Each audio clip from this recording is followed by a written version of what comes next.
Hello everyone, how are you? I'm Sonam and I have recently been to Vietnam for almost 1 month and I'm so excited to share about the things that I've learned जो भी नई नई चीज़ें मैंने वहाँ पर देखी और वो सब चीज़ें जो मैं चाहती थी कि काश कोई मुझे बता देता। बहुत सारे लोग पूछते थे कि कैसा लगता है वियतनाम और मैं हमेशा बोलती थी कि मुझे लगता है कि वियतनाम जापान फ्रांस और इंडिया का कॉम्बिनेशन है।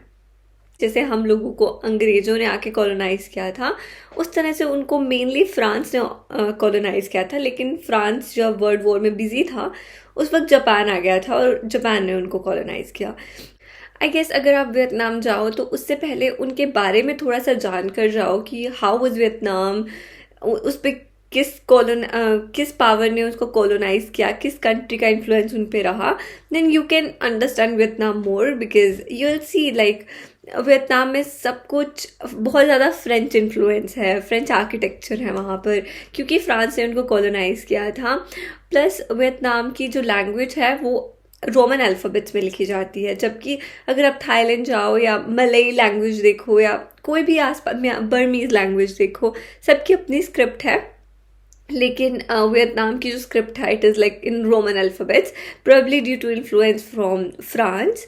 तो हुआ क्या था कि फ्रांस ने कॉलोनाइज किया था वियतनाम को, और जब वर्ल्ड वॉर टू होने लगी तो फ्रांस का इन्फ्लुएंस कम हो गया बिकॉज फ्रांस बिजी हो गया वर्ल्ड वॉर टू में, और तब जापान का इन्फ्लुएंस आ गया। जापान ने कॉलोनाइज कर लिया था वियतनाम को, लेकिन जब हिरोशिमा और नागासाकी पे बॉम्ब गिरे और जापान ने सरेंडर कर दिया तब उस वक्त वापस से वियतनाम उनको छोड़ना पड़ा और फ्रांस का फिर से इन्फ्लुएंस आ गया। लेकिन धीरे धीरे क्या हुआ कि कम्युनिज्म बढ़ने लगी। You know about domino effect की जब एक कंट्री में जब कम्युनिज्म आ जाती है it will lead to communism in other countries also, क्योंकि तब तक लाओस और कंबोडिया में कम्युनिज्म आ गई थी और वर्ल्ड कोल्ड वॉर शुरू हो गया था यूएसएसआर और अमेरिका के बीच में। तब अमेरिका को लग रहा था कि कहीं वियतनाम में कम्युनिज्म ना आ जाए, और हुआ भी like in the north of Vietnam communism आ गई थी। तो इवेंचुअली वियतनाम को दो पार्ट्स में बांट दिया गया, north Vietnam and south Vietnam. North Vietnam की capital is Hanoi and south Vietnam की कैपिटल वॉज साइगॉन। और साउथ में जो गवर्नमेंट थी उसको सपोर्ट करने लग गया अमेरिका कि कम्युनिज्म को सप्रेस कर दें कि साउथ में ना आ पाए, और नॉर्थ में जो गवर्नमेंट थी वो यूएसएसआर लीड कर रहा था उसको, और वहाँ पर जो मेन थी उसको वियत कॉन्ग बोलते थे, जिन्हें मेन लीडर हो ची मिन थे। Ho Chi Minh is a very respected personality in Vietnam. उनके बड़े बड़े स्टैचू भी हैं स्पेशली साइगॉन में, लाइक साउथ में। I tell you how south में उनके स्टैचू हुए।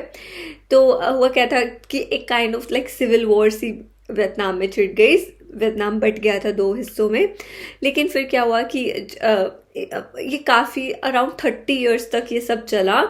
और जो साउथ में क्योंकि अमेरिका उनको सपोर्ट कर रहा था तो तब तक अमेरिका की पॉलिटिक्स भी हिल रही थी, लाइक कभी वहाँ पे कैनेडी बन जाते थे प्रेसिडेंट, उनका असैसिनेशन हो जाता था, then Nixon, then Johnson, lots of presidents were there, like they were like changing continuously. तो लास्ट में जब प्रेसिडेंट आए उन्होंने सपोर्ट करना बंद कर दिया था कि हम वियतनाम वॉर में पैसा नहीं देंगे क्योंकि बहुत ज़्यादा पैसा लग रहा है। तो क्योंकि अब फिर साउथ की हालत ये हो गई कि उनके पास प्लेन्स तो थे लेकिन उड़ाने के लिए पायलट्स नहीं थे, उनके पास गन्स तो थी लेकिन बुलेट्स नहीं थी।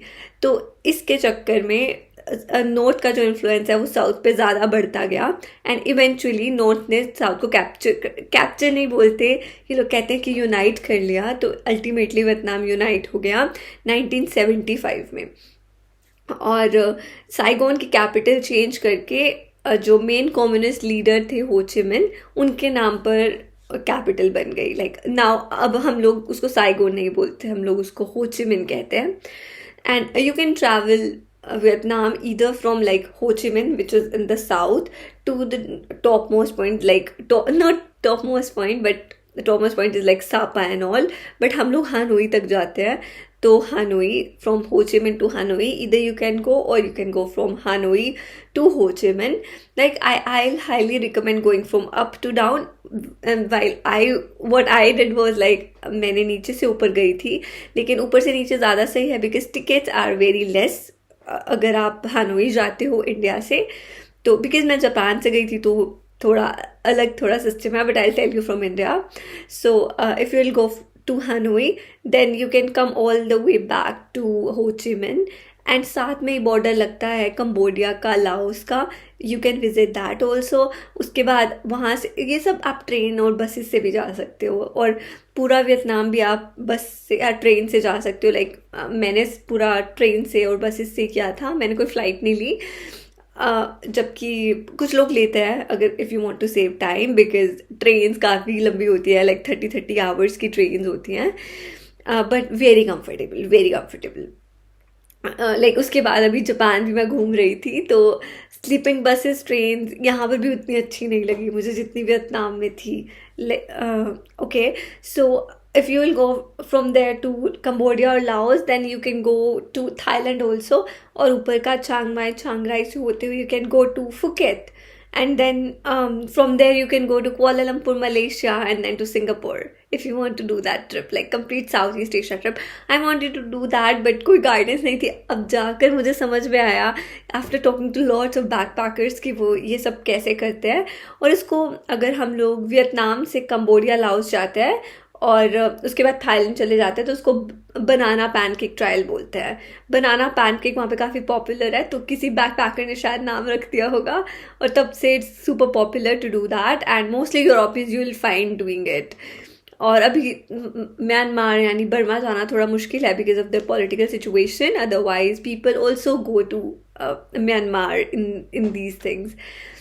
सो yeah now about talking about like Vietnam, कुछ चीज़ें हैं. लाइक सबसे ज़्यादा जो चीज़ आपको सरप्राइज करेगी वहाँ की करेंसी है. I remember it was my first day and I ordered a dosa, and the dosa costed me 150,000 Vietnamese dong. The currency of Vietnam is dong, and मतलब बेसिकली 1.5 लाख का बिल आया था. And I was like shocked. 1.5 lakh का bill, but when I calculated it is like very less, around 450 rupees in Indian rupees.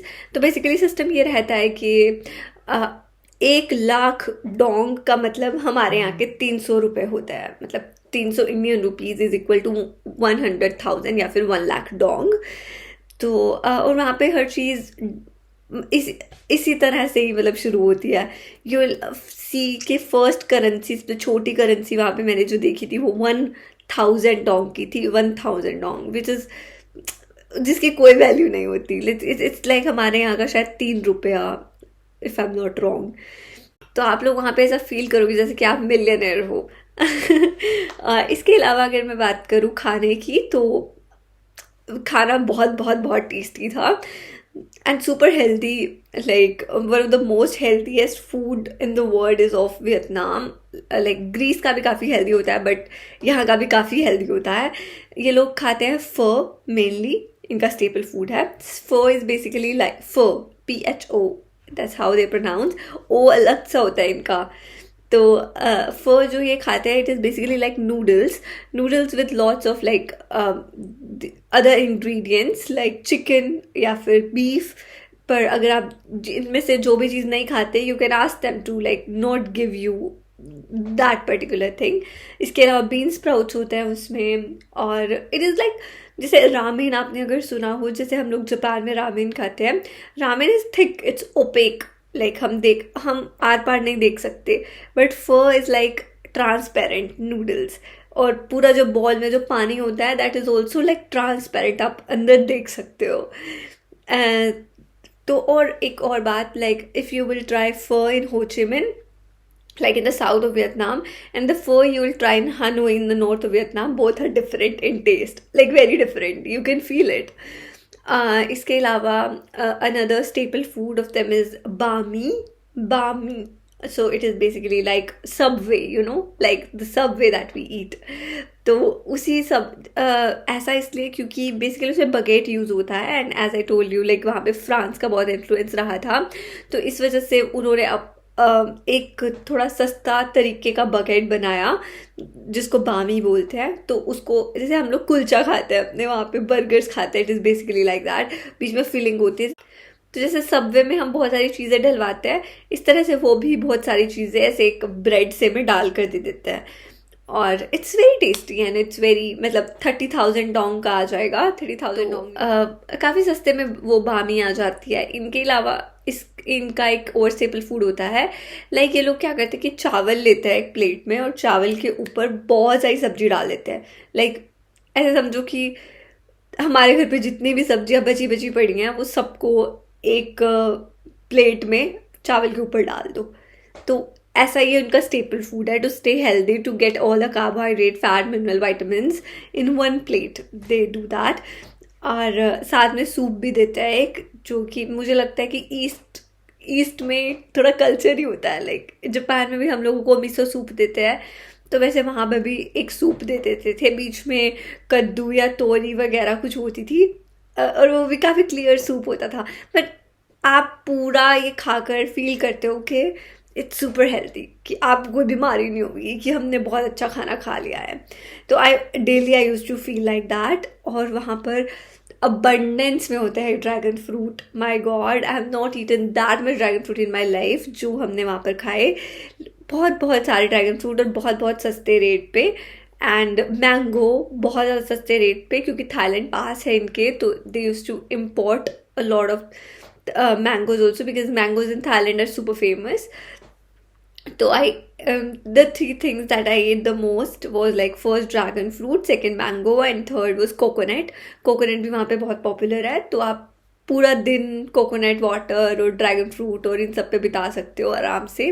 And then अगर भूख लगे तो बामी खा लो और फो खा लो।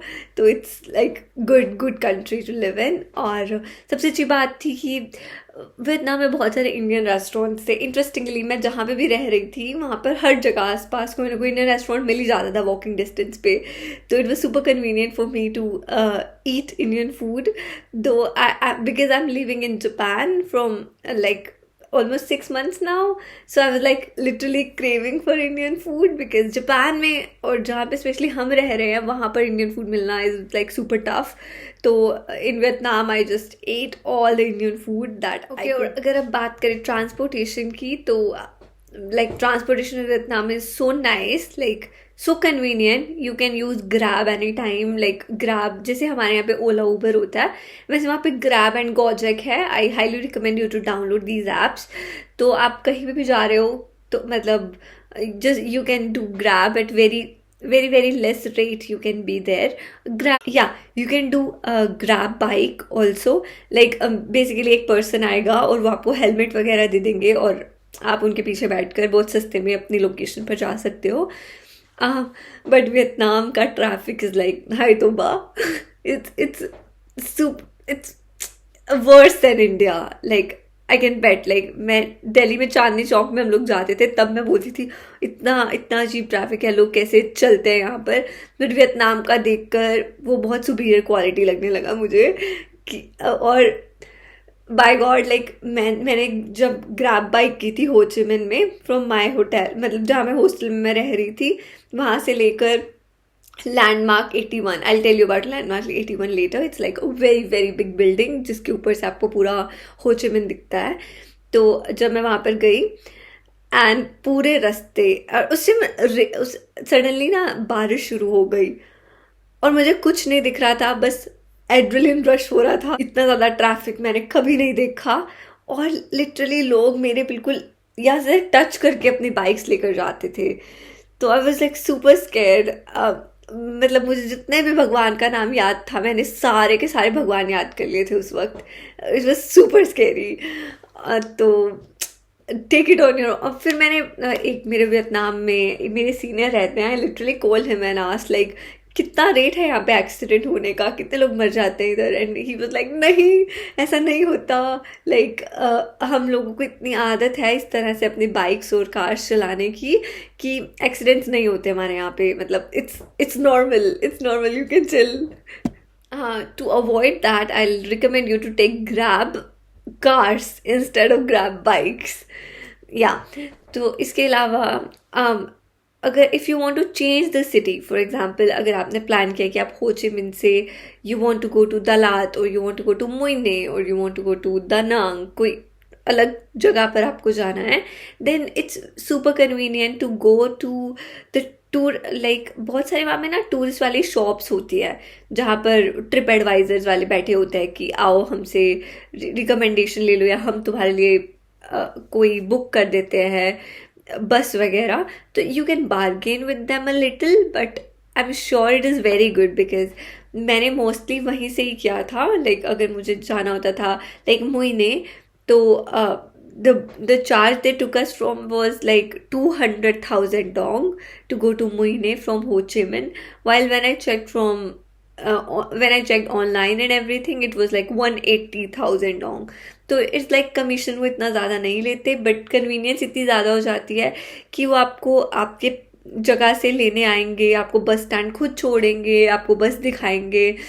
तो मुझे लगता है कि 20,000 dong is not a big deal for all the services that they were giving us. So basically अगर आप बार्गेनिंग कर लेते हो तो I will recommend you to do that.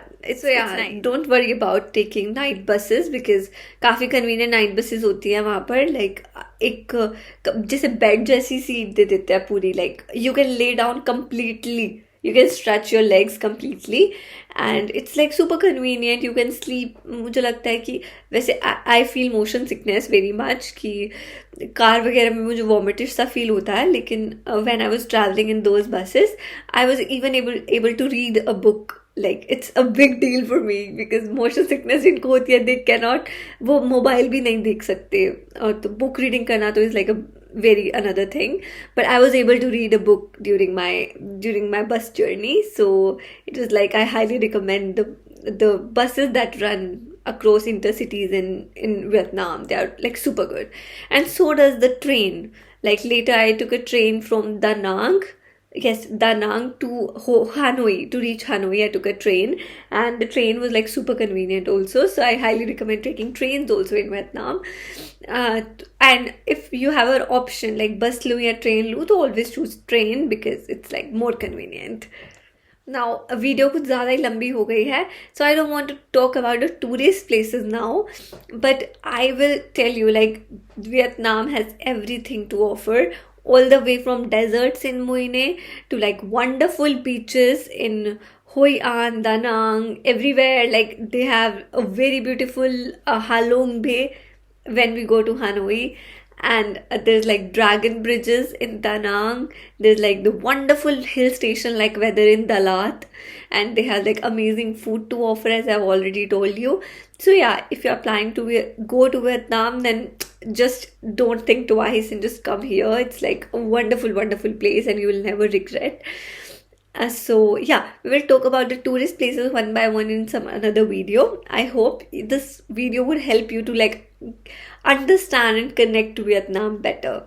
So yeah, and if you like the video, then please don't forget to leave a comment below or leave a heart. I'll highly appreciate it. And thank you so much. I'll see you in the next one. Bye bye.